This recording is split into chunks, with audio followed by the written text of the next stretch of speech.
25 years of uninterrupted civil rule in Nigeria and the commemoration of the 31st anniversary of the annulled June 12, 1993 presidential election certainly constitutes a significant milestone.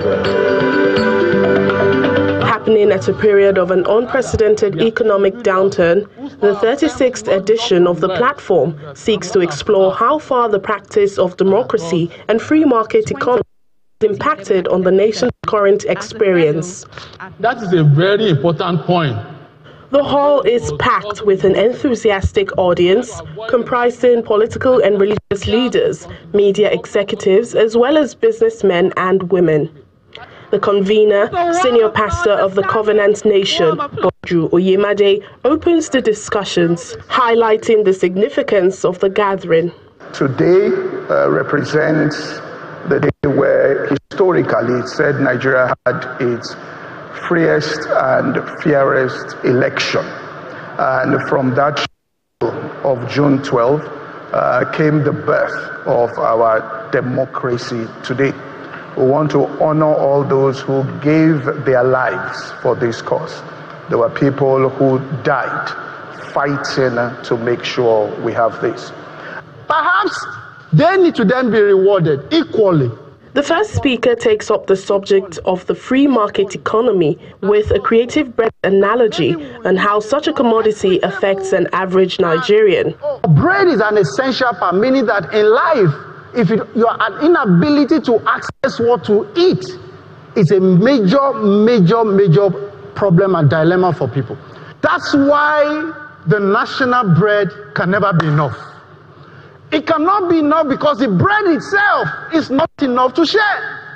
But when you then have a system that is not a free market economy that allows for demand and supply to happen, that allows for value creation to take place freely without the intervention of somebody somewhere with a piece of paper and a pen, letting these people take a lion's share, of course, they will always get a shorter end of the stick. Mrs. Titi Oshodi. For the Special Advisor on Climate Change and Circular Economy to the Governor of Lagos State, business sustainability is critical in positioning citizens to play in a free market economy. Between free democracy or free market and democracy is settled with the place of sustainability. I stand and I operate in an industry that is for sustainability, for sustenance, for longevity. So it's important that from our office, the three pillars by which we drive is produce and help you see, help you to navigate where there's opportunities for job, where there's opportunity for market, where there's opportunity to access to wealth as well.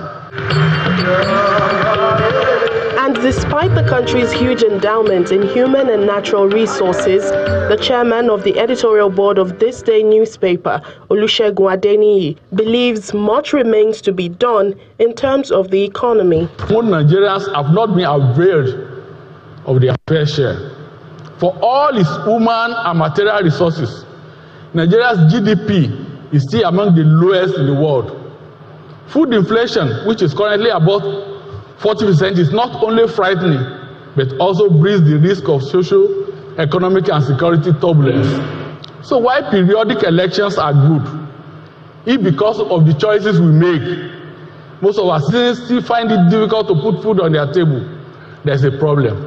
Beyond celebrating the freedom from military dictatorship, the various speakers here are of the consensus that a true democracy is one which delivers equity and justice for all and provides the enabling environment for the full expression of individual potential.